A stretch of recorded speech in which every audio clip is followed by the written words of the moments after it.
Hey everybody, I wanted to do a tumbler in stages for a distressed Texas flag tumbler, and I think the lighting is probably a little sketchy at this angle, but I've already flat painted the surface, so I didn't entirely do start to finish, so forgive me, but essentially we're going to do this in sections.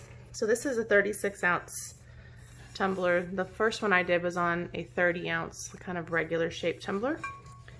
I have flat coated it white with Rustoleum flat paint, and I have put a removable Oracal 631 vinyl decal of a 5-point star, just to kind of give you some reference for where we are. You don't want to use 651 because it sticks too much. This will actually peel off when we need it to.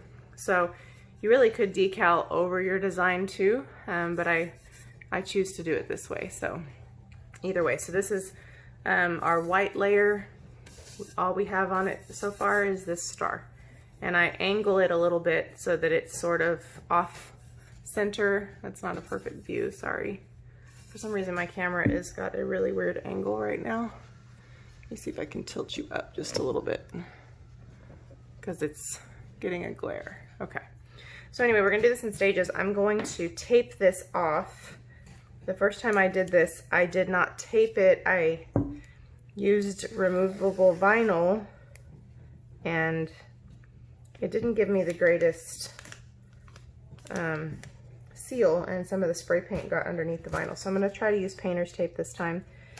Essentially, I'm just going to come right underneath this star, just enough to give it a little bit of an edge, and I'm going to try to keep it as straight as possible.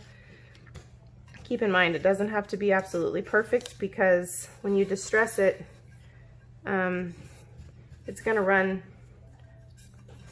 to blur your edges a little bit. So that's the forgiving part that I didn't really count on the first time, and I probably overworked my first one a little bit. But essentially we're going to spray paint it, so we need to section it off in 3 specific areas before we spray paint it. So you can see how this is not exactly a perfectly straight line, so I'm gonna try to get as close as I can, but again, you don't have to, it doesn't have to be perfect because it's distressed. It's not supposed to be a perfect line. So what we're gonna do is we're gonna tape this off, we're gonna spray the top blue, and then we're going to let it dry. I'm using all Rustoleum for this particular project. So we're going to spray the top blue. Once it dries, we're going to come back. We're going to remove this tape, and we're going to cover up the blue, and we're going to spray, and then we're going to cover up vertically. We're going to cover up half of the white on the bottom and half of it around the edge. Oh, look, I was just going crazy with the tape. And then we're going to spray the red part.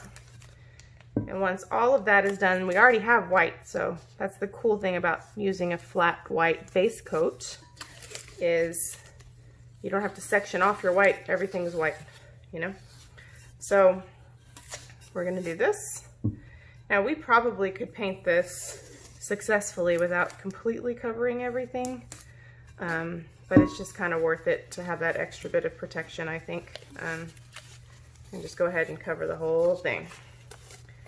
I'm probably way out of frame.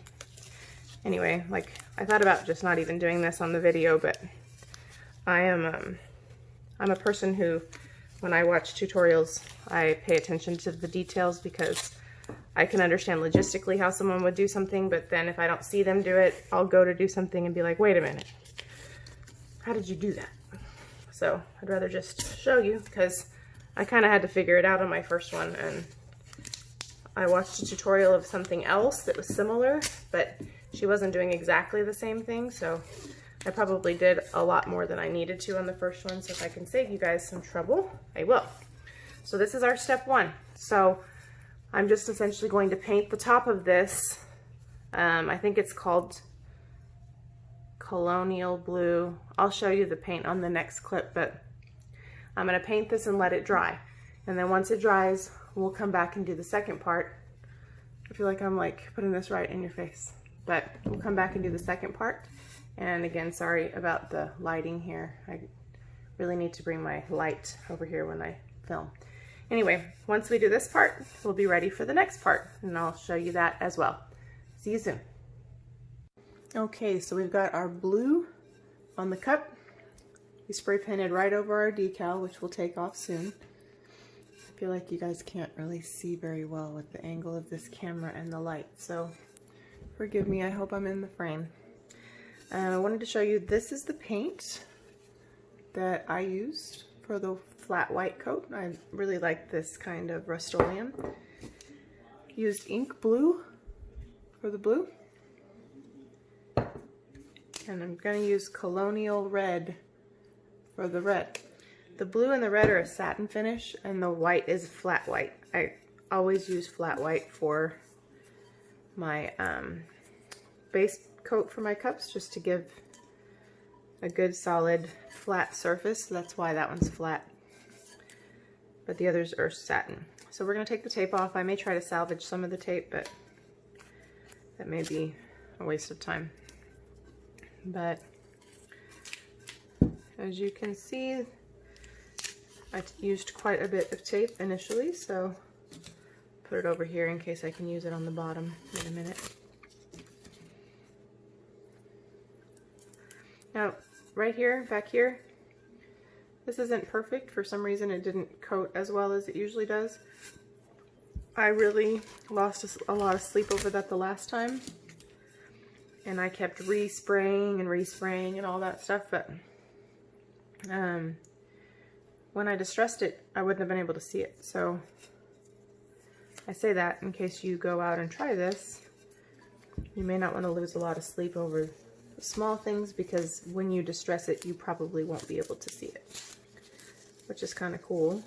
A little forgiving. Okay.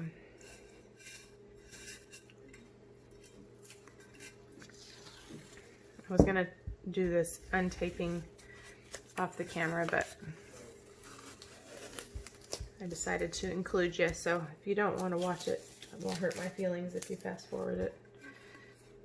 I am going to try to save some of that tape, because as much as you can keep your costs down and not waste stuff, always better. Sometimes it comes down to a matter of time savings, which time is not a commodity I have a lot of these days. Hopefully a little bit more soon.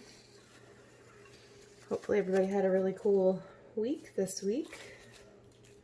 It's been pretty hectic around here.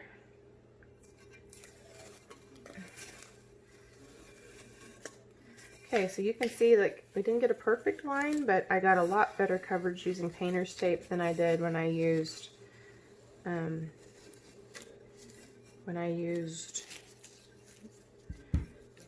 intermediate vinyl. So I'm going to try my very best to just come right over this blue line and use it as kind of a guide.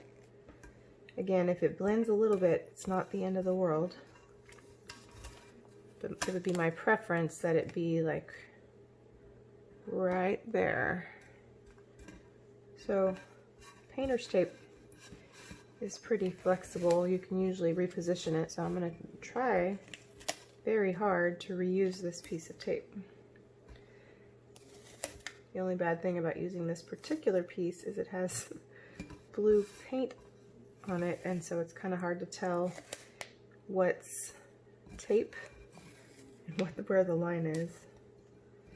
Probably should have used a different piece, but I'm already rather committed.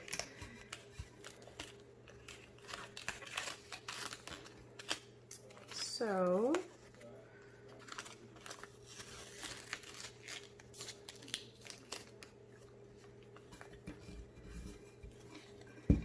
we're going to essentially cover up the blue part. So for those of you who don't want to watch me do this, you're going to cover up the blue part because you don't want to undo everything that you've just done. And half of this is already painted white. So the other half, we just need to cover in red.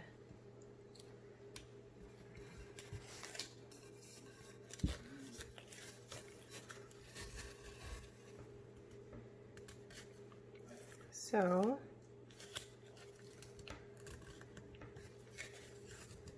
Some of this is not going to be perfect, but that's okay. So you're going to cover the blue part, and then you're going to want to cover half of your white so that when you spray paint the red, you don't get the white. Which is why you can see I would like to try to preserve some of this tape if possible, because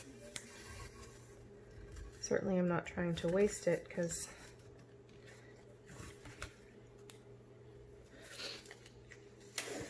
sorry, this is where I'm being a little bit ridiculous.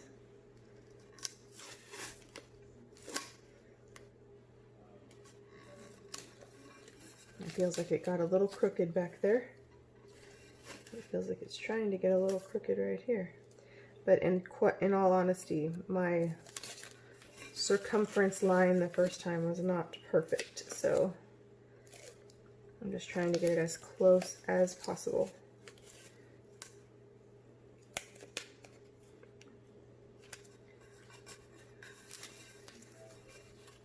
All right, so almost there.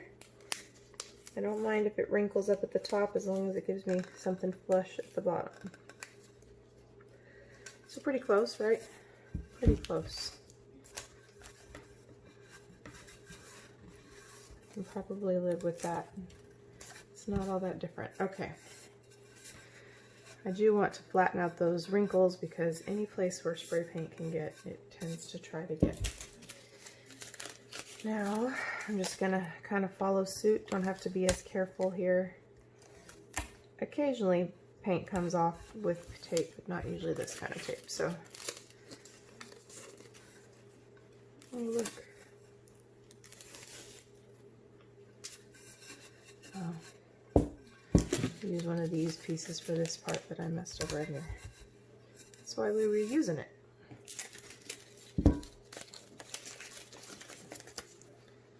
All right, so here we go. I'm sorry, I'm not really good at staying in the camera frame. I do a terrible job of that when I'm painting too. I'm gonna get her. All right, and then this is already kind of conditioned for an edge. So now this part is going to go over a stand, so I'm not really very worried about it being perfectly tucked because it's going to go over a stand. So I'm going to do my best because I'm going to spray it upside down anyway, so it's probably not going to be too difficult. Just want to make sure it's not exposed. So doesn't seem like it is, except for right here. I'm about to take care of that. So super awesome. We just basically, let me make sure that's not gonna have seepage. So we basically just repurposed all of that tape to cover up the blue part. Now the only thing that we're gonna need the tape for, now this can look tricky because that's tape, but it looks like it's not. The only thing that we're gonna need the tape for is the red part. Sorry, I'm moving things out of the way. 1 second. So at this point, we're just going to tape up the white that we want to keep. And we're going to do the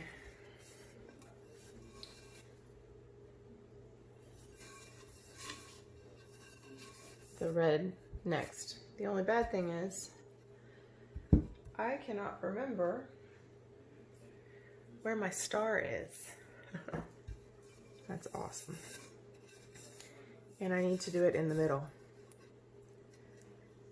I guess one way or the other it would probably be in the middle, but so this is the fun part about showing you guys this stuff, because I didn't really think through that. So it just occurred to me while I was wrapping it. I was like, oh, where's the star supposed to be? So that's cool, huh? That's okay. You can have a giggle. I'll find it. I'll find our star. There he is, right here. So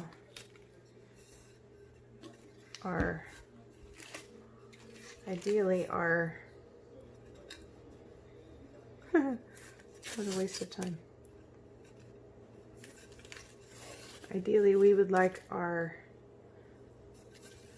stuff to go right down the middle, because the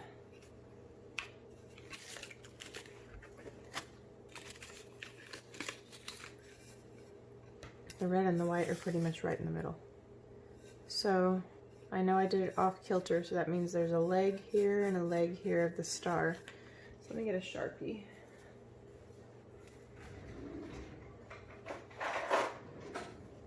My bigger Sharpie's in the other room. So we know that the middle is about here, right?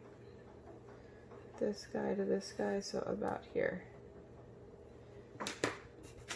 Thank you for enduring that with me. Makes me feel a little silly that I didn't pay attention to that. You know, and when the first time I made this cup, I don't think I paid attention to that time either. In fact, I'm not really sure how I didn't royally mess that up.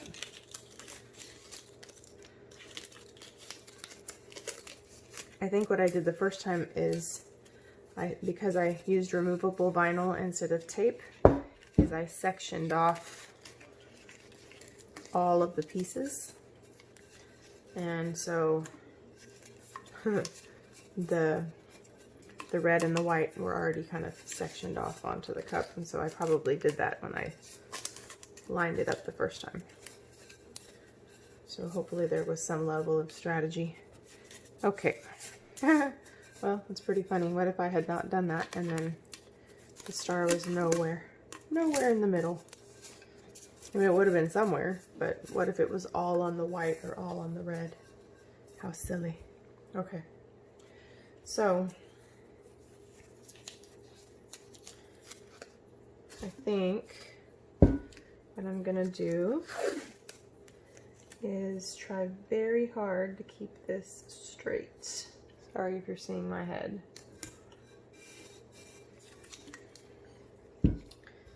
Trying really hard to make sure this is straight and not super sideways. Again, once you add the distressing, it's probably not going to matter that much, but it still helps me feel good about it in the time being. Now, what kind of bothers me is, even though I put that straight down the middle and the center, it feels like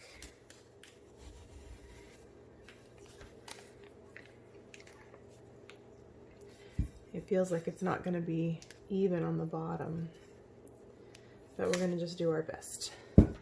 So I'm going to do this because I'm going to chase that in a second. Huh, I'm taping the wrong side. No, I'm not. So the Texas flag, yes I am. The Texas flag is white on the top and red on the bottom. Y'all, my brain hurts from this week, so please forgive my dinginess. I'm not gonna claim that I'm not always dingy, but I'm not always this dingy.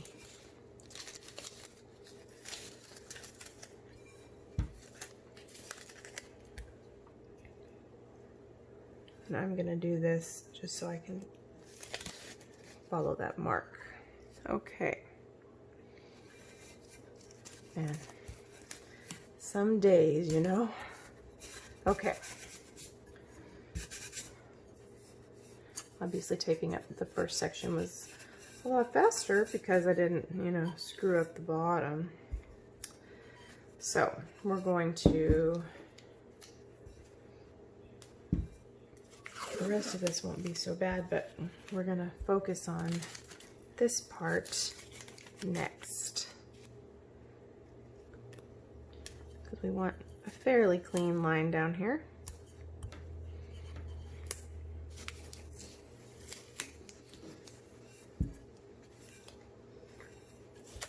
And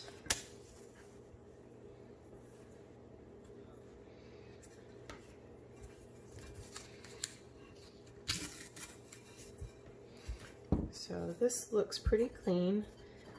I really want to focus on the edges of that to try to get as decent of a seal as possible. Again, it's not going to matter a ton with the distressing, but it just makes me feel a little bit better about it.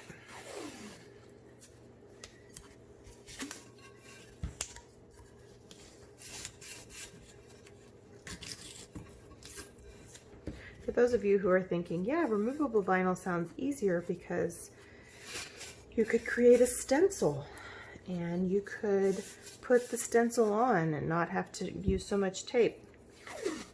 That's what I thought too. Except for tape gives a much thinner seal and it sticks a lot more clean to the surface. And of course it's meant to keep paint out of places you don't want it. So that's kind of the objective. Sorry, I'm like not in the frame at all. So I have found this is better. Now, whatever works for you, more power to you. But I actually almost re-spray painted every section the last time because so much stuff got underneath the vinyl. And again, like, it may not have mattered, but in the long run after I distressed it, but man, I thought I was never going to finish it because I kept having to rework it. So I'm going to try to get this with the edge of my nail. Again, if it gets underneath there, it's not going to be the end of the world, but I'd rather have a clean line if I can. All right, we'll come back after we do this section. Oh man, I've been out of frame this whole time. Sorry, y'all. I'm gonna get better at this. I really need to set my tripod up a little bit higher and get my camera light in here. So I will be back after the red paint dries. Again, for the blue we use ink blue, and for the red we're gonna use Colonial red. It has a nice deep rich red color which works really well with this design. So be back. Looks a little crooked, but it'll be fine. Okay, so earlier I realized that we had more white than red, so I evened it out a little bit off the camera. I also tried to cover up a couple of the spots that didn't quite get enough, that got covered up by the red on the white side. So at this stage we're just going to take the tape off. I'm going to do some of this on here. And then tomorrow, I'm going to put a coat of resin on here before we do anything with the alcohol inks to do the distressing. For two reasons, because the resin will give us a way to fix something if it goes wrong. This paint is still a little tacky. So I'm just being really careful. Hopefully you can see this.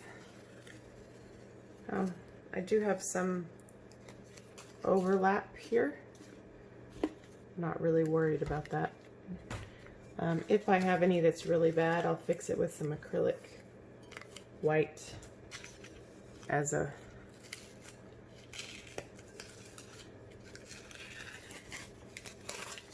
quick fix.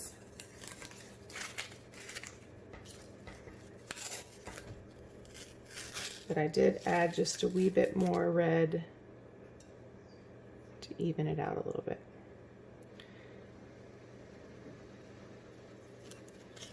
Now see, this red doesn't go here. Okay. All right, so that's a lot more even than it was. Okay. Hopefully you guys are seeing this.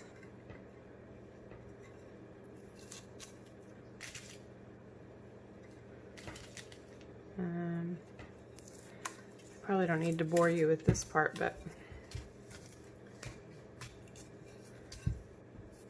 underneath here, one thing that's important is you do want to take off that star before you start to resin it. And since I repurposed a lot of this tape, it's really messy. So when you repurpose, or when you take your star off, you want to be careful to not scratch the paint if at all possible. So you want to just grab, I would not recommend using a weeding tool because it's very sharp. So if you can do it without that, it would be preferred. So we're almost there.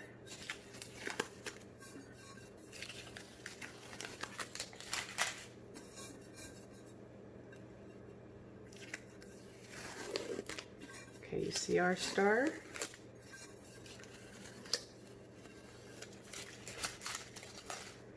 Okay.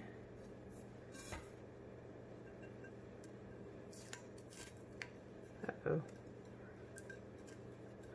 I have to be careful here because some of this paint is not 100% dry.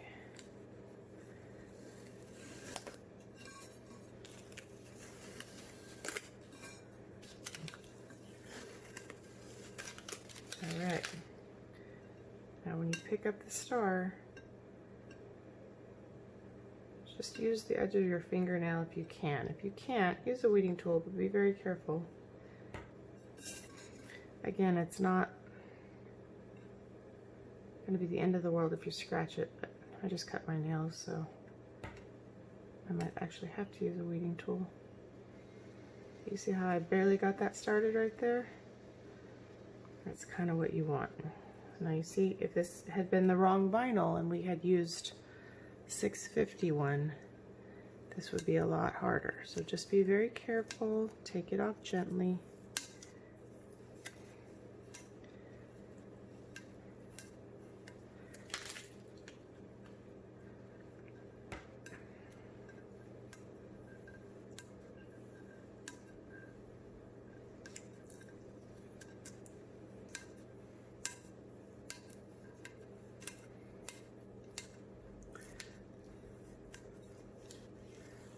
There we go. I'm not super worried about this. So tomorrow, I fixed this earlier with some acrylic paint. Tomorrow we'll resin.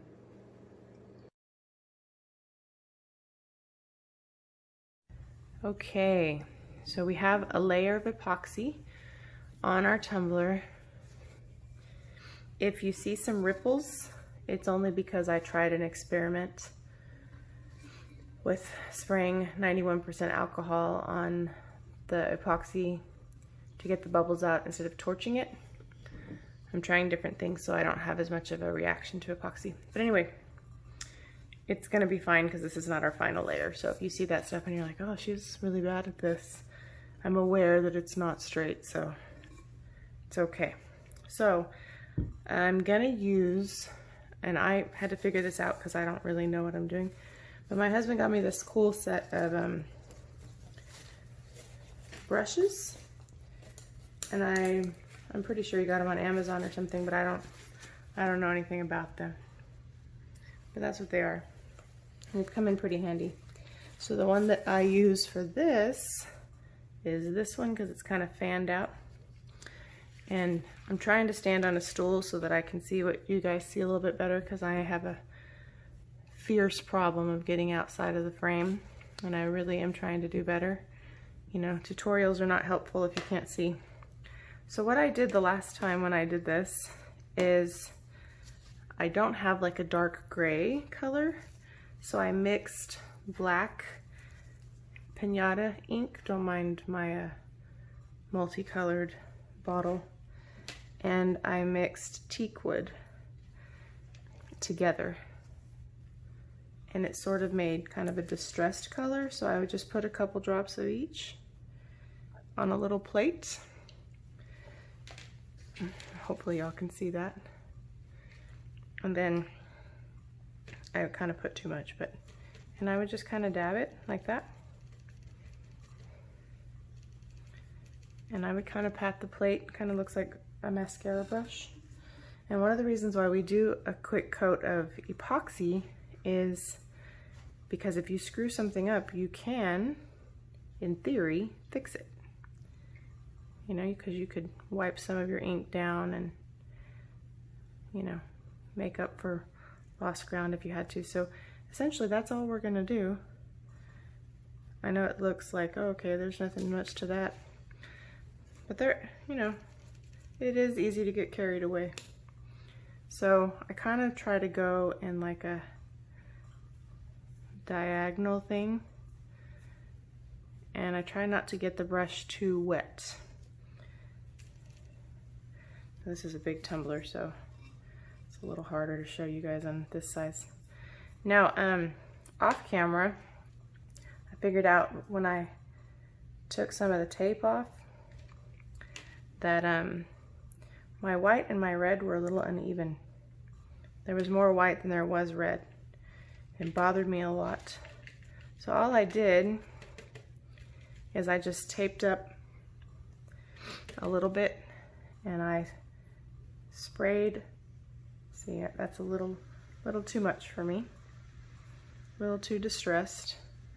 That's what I mean, it's easy to get carried away. But we'll fix it. So I sprayed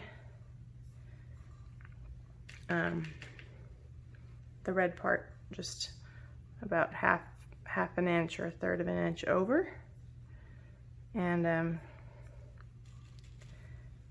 I just balanced it out a little bit. The only thing that my little epoxy adventure might cause is a couple of dents, but again, we're trying to create a distressed look, so distressing is not supposed to look perfect. So I tend to overwork things sort of to a fault where they no longer have any kind of a natural look, you know.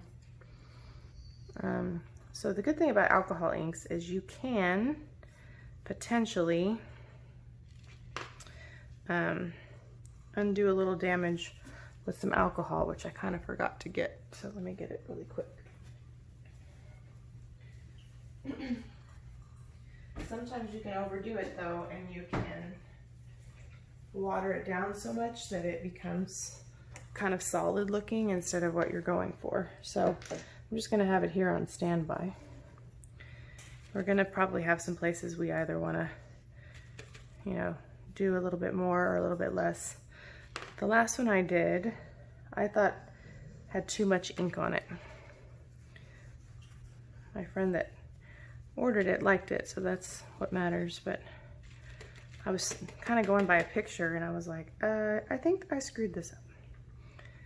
But again, like, so most of the time you're more connected to your own work than someone else's, and you can't expect for things to be perfect. See, like, I don't like that. So we'll probably come back to that in a second. But again, like, I don't like it because the grain is kind of going a different way. If it was all going the same way, I don't think it would bother me so much. But sometimes you gotta learn to relax and understand that art is not intended to be perfect. That's one of the things I love about it, is you can't control it, you know, and in a world where we try so hard to control everything and keep everything perfect and keep from failing. For me, it's like, this is like a way that we kind of, like, I feel like this is a time that I get to connect with God and,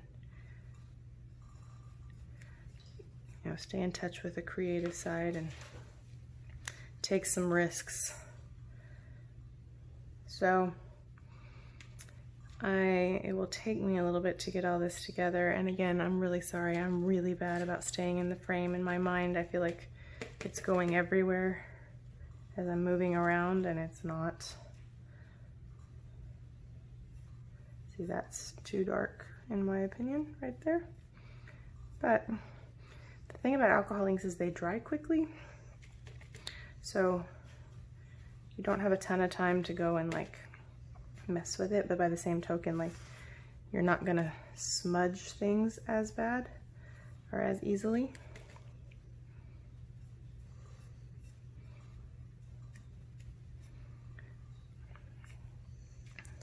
So I hope everybody's having a good week so far.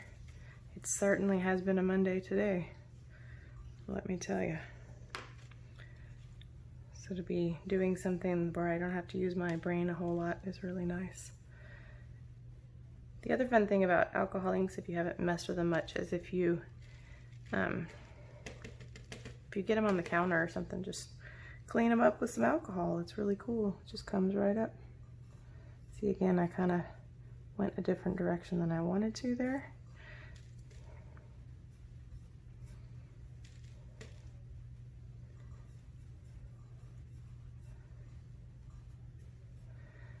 I'm about to finish grad school, so I'm really hoping that that will free up the time to be a little bit more consistent about doing tutorials and doing paint pours on YouTube and stuff like that. So if you haven't subscribed, I really would appreciate it. I promise, are going to start having some content in the near future. At least that's my hope. Probably shouldn't promise that, but that's our intention. My husband's been doing some really cool stuff with epoxy. It'd be fun to do some live stuff. We even talked about doing some like workshops.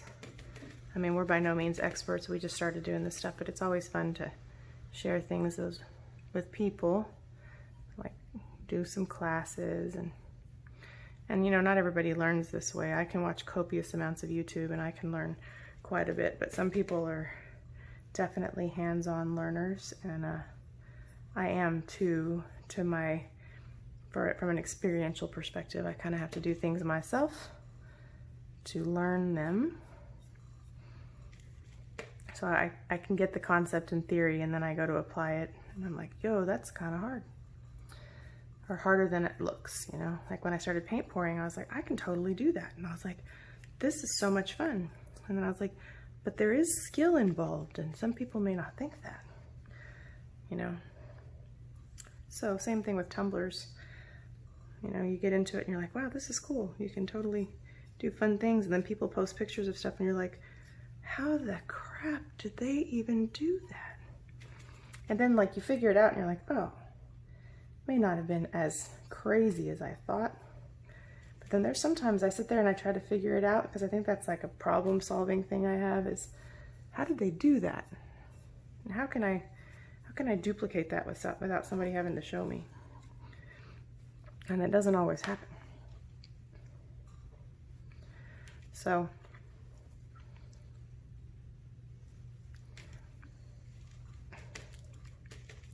I watched when someone requested this style cup, I was like, yeah, I'll figure it out. I have no idea how they did it, but I think I can figure it out. And I watched a couple tutorials of something similar but not the same, and it wasn't distressed quite the same. And I didn't want to mess it up, you know, because it was a gift. And I was like, well, I think I know how to get there. I'm not sure if it's going to work. So thankfully I did what I'm doing with this one, and I resined it first with epoxy, and because I was like, you know, worst case scenario, I can get most of the ink off and not have to strip the cup and start over. I can probably improvise if something goes wrong, you know. And something did. There was some places like what we have here that I was like, and if I had just done it on bare spray paint or acrylic paint or something else, it would have been a lot more difficult to clean. So I think it's sometimes it's kind of fun to try to figure out what somebody did, so that you can try to not necessarily duplicate it, but figure out how to make it your own. And I love how you can be in an art community, even like the Tumbler artist world, and not feel like you can't share creativity with people. Like, art is not supposed to be a competition where if you empower someone else, that they're all of a sudden like your biggest competitor. I mean, it's not like there's not enough room in the world for more people to be great at things. It's so sad that some people think that way, but I'm so thankful that that is not the community that I have experienced. I have experienced so much support when I have questions, and I've watched some amazing tutorials by other Tumbler artists and things, and I have seriously learned a lot from watching other people who have figured things out the hard way. And so that's why doing stuff like this is fun for me, because I learned a lot when I first started by watching other people. And you know, we are by no means experts over here, but it's just fun to grow in your skill and in something you enjoy doing, and then getting to find ways to share it with people. I remember when I first started doing tumblers and my epoxy was really lumpy, and I know that y'all are thinking your epoxy is still lumpy because I had that experiment, but this was an experiment. This isn't the regular everyday stuff. But I remember like a lot of the things when I first started, and I was like, man, they make this look like you just slap the epoxy on and woohoo, on you go. But there's a lot, you know. Your glitter can puddle in your epoxy, and no matter how good you are at putting it down, it can still happen, you know. You can get a random piece of fuzz in your epoxy and then lose sleep over it. Your cup can fall off the turner. If y'all have ever done cups for a minute, you understand that is super annoying, and it always seems to fall into some random stuff that is not underneath the cup, like some random glitter or something like that. That happened to me recently, and I worked really hard and redone a cup because I had some issues with a new epoxy I was using, and the stupid thing, it was a wood grain tumbler, fell off the turner into some glitter. I was like, oh, I'm done. Good night. I told my husband if I was a person who wanted to say bad words, that would have been the day. I was upset. And there's nothing you can do. Like, what's the point of being upset, right? There's nothing I can do but like growl at it and go to bed, see if I can sand it and recover it, and I couldn't, so I had to strip it and start over. Thankfully, I already had a spare cup, so I put that one in timeout. And but man, like, you know, you get a little frustrated. It happens, especially when you work so hard. I also remember before I started doing cups that people would be like,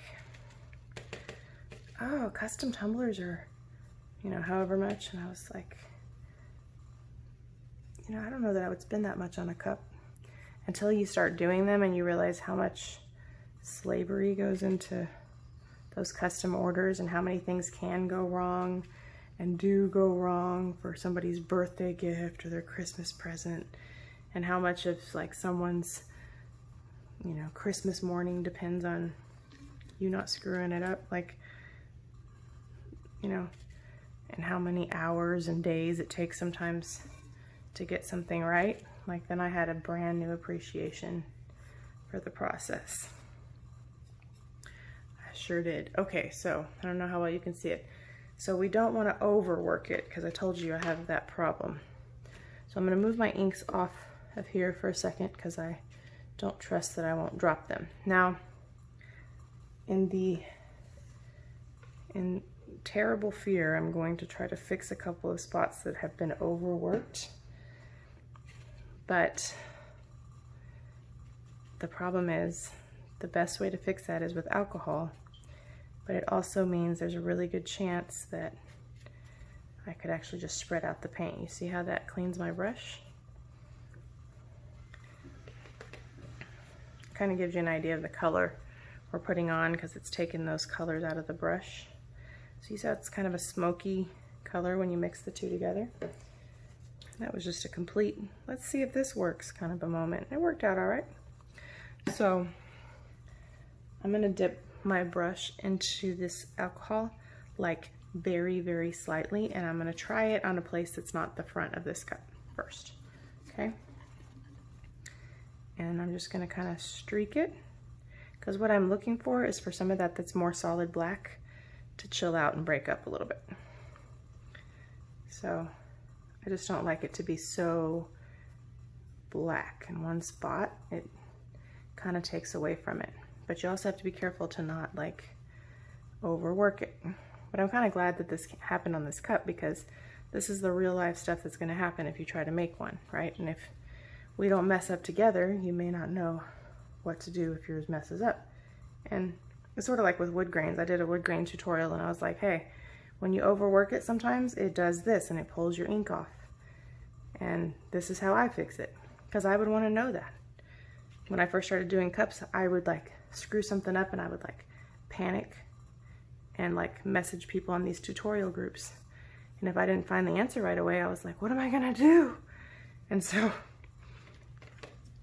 sometimes I like it when YouTube artists, both for painting and resin stuff, they show you what goes wrong, because I think that's real life learning. So I would much rather show you, hey look, I screwed this up, or this didn't quite go on the way I wanted it to, and have you learn along with me, than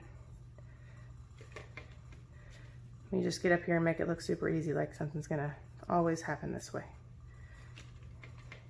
So, sorry, I'm talking kind of quiet because I'm the only person awake right now.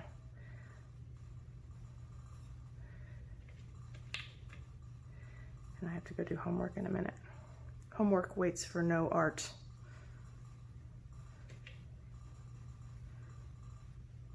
The other thing you can do if you just want to thin out like a little spot is like just take the edge of the brush. That's why I like this little fan brush, because it's sort of like using a jacked up mascara brush.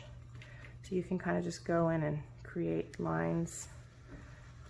I don't really guess it looks anything like a mascara brush, but I guess it kind of looks like eyelashes to me.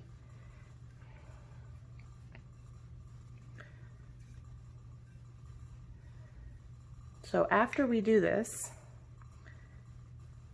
I always, for the most part, seal anything I do with alcohol inks with a flat enamel spray. And although I use Rustoleum spray paint as often as possible, because I think Krylon spray paint made me angry once when I did a hydro dip. It was gummy and weird. And I know that it's probably not intended to hydro dip, so I don't really guess I can get mad at them, but it was offensive. It really jumped up something I did. Like it was a beautiful color, but then it was like globby. Anyway, tangent. So I like to use Rustoleum. So but Rustoleum's clear flat enamel, when I do wood grains, which I do, if you watch my wood grain tutorial, I do that enamel in between colors, because otherwise your colors kind of tend to bleed on each other.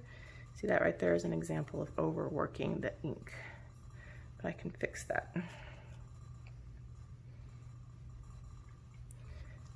I think. So anyway, it probably looks okay. I'm probably just freaking out over it for nothing.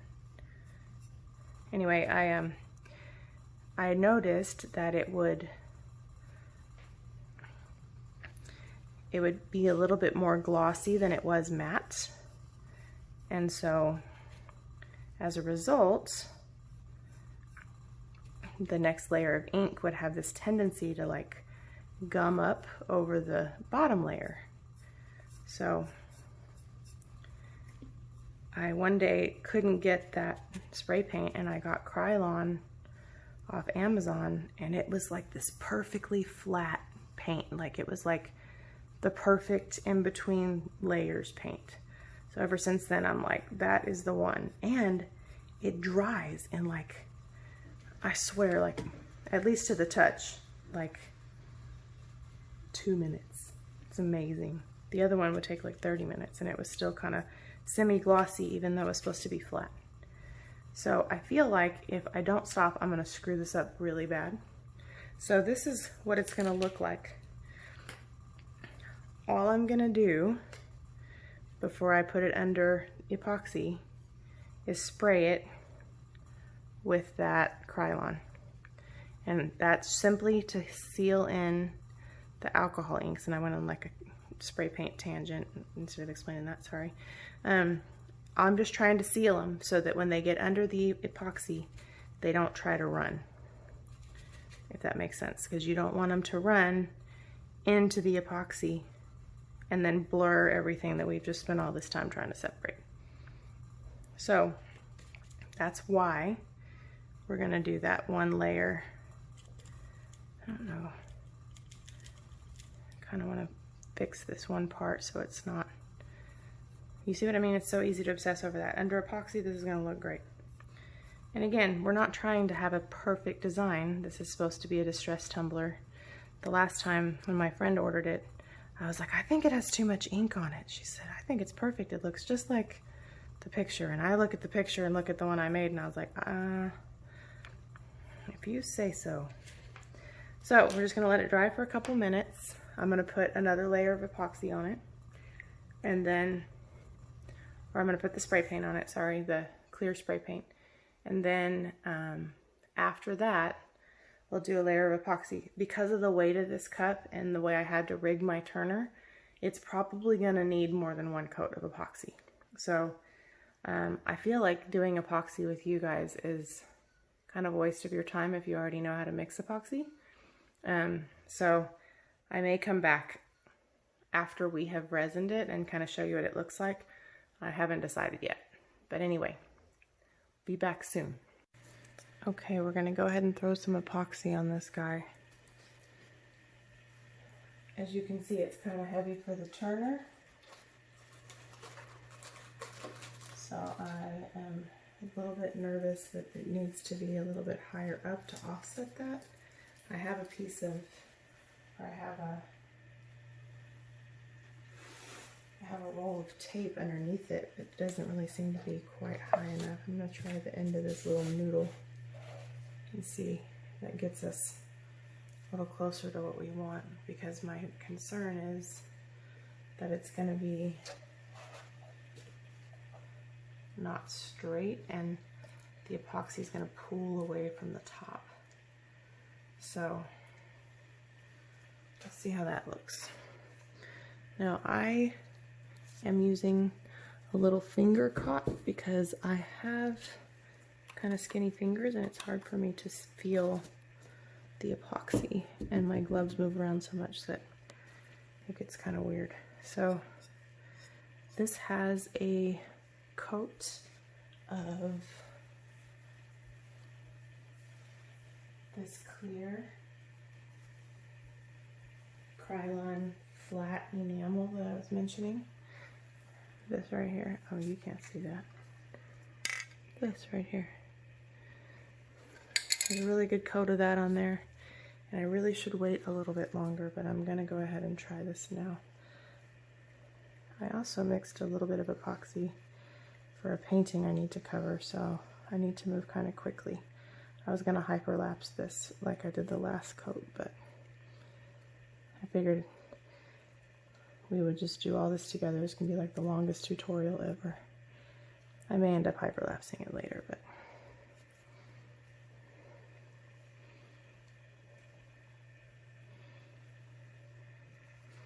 so again, my concern with the size of this little booger is he wants to pull off this, wants to tilt because of the weight. I had to rig this pool noodle to get it to fit. And I rigged it with some shelf lining paper. I wrapped it to make it thick enough. And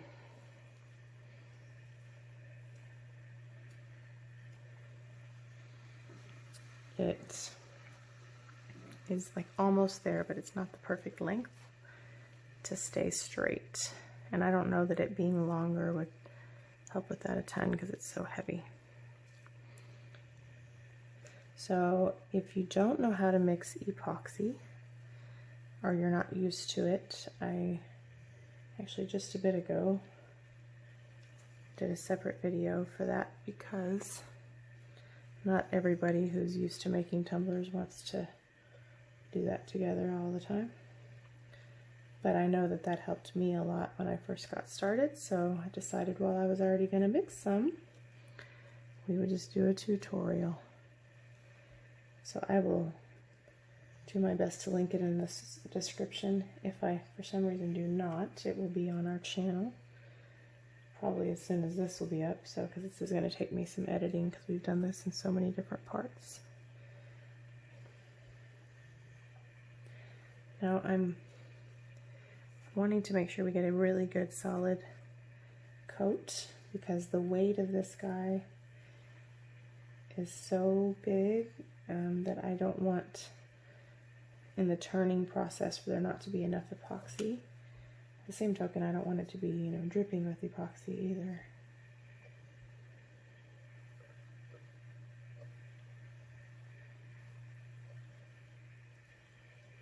So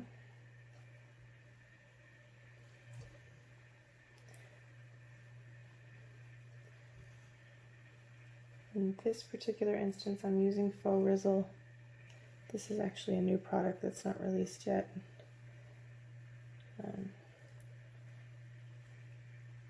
I like it so far a lot. So I'm hoping that it releases with no problem. It's a little bit more user-friendly than Nouveau is. And so far I have kind of a similar, pleasantly surprised lack of skin reaction like I did with Nouveau. And when I told one of the lovely people at Faux Rizzle that I really wanted to like Nouveau because it was helping me with my skin, she actually let me try this one to see how I would do. I think they are still in the testing phase, so it was one of those right place, right time things, and I was super grateful because I like it a lot, and I probably would not have tried it if they hadn't given it to me to try it. Now we have a pretty good coat on here. Because I had some of those divots before, I don't think this will be our final coat.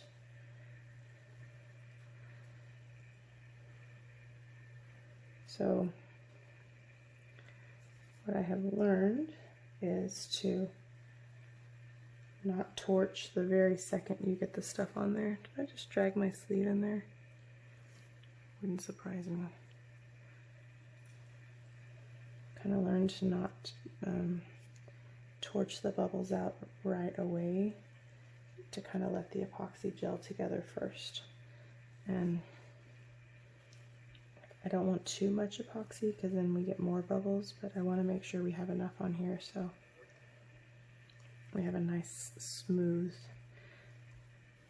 finish. One thing I like about Nouveau is, and this isn't Nouveau, but Nouveau, it's kind of a, I have kind of a, I like it and I don't like it sometimes. So the texture is so thick that once it gets going, if it goes on well, it's a really big, smooth, thick layer. So it would be covering all the bumpies I did with my test. But by the same token, there's kind of a fine balance with like the perfect coat and too much. So too much can cause bubbles. So I'm pretty confident this is going to need another coat, but we've got a pretty good layer here. And I wanted to have a pretty decent amount right here because of the weight of this. Sometimes epoxy pulls away from the mouthpiece, and then you end up having to do more just to make up for that. I also try not to get the edges like around here and around here too thin, because those are the other places it tends to pull away. So my best advice is know when to say, okay, good, and walk away. I'm going to see if I have enough resin left to do a painting or to fix one that has some pits. So when you torch in a few minutes, don't judge my torch. It's really used, you see. Anyway, I just got something in here. That's That's what I get for doing things above the cup. Also, don't do things above your artwork, like your cup. So when you do that, there's some random paint or something. I think I got it. Don't torch directly. Don't go do that. Start your torch and then hit it while it's, in other words, don't pop your epoxy with your torch. So I'll give you an example. It's a little too early to torch, but you see this? And then really quick. You don't want to camp out there. Like I just did the thing I told you not to do. I get more fish eyes that way than, I don't know what I got right there.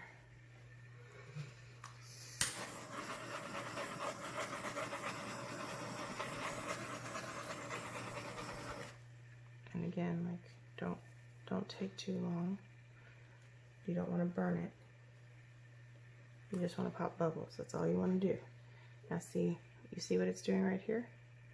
That's what I mean about don't do it too soon, because now it's a little too runny and it's trying to come away from here. So I'm going to leave it alone, let it set up a little bit more, because I don't really want it to run away from the edge like that.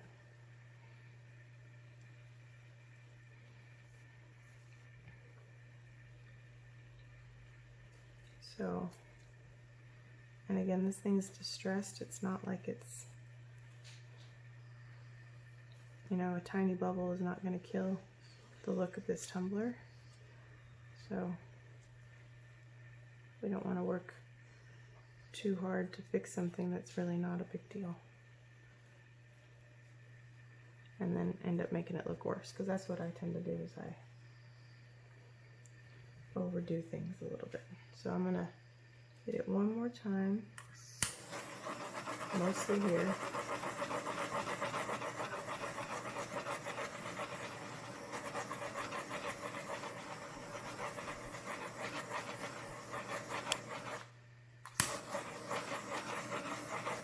You may not be able to see the bubbles that are popping, but they're popping. But I do want to leave this alone.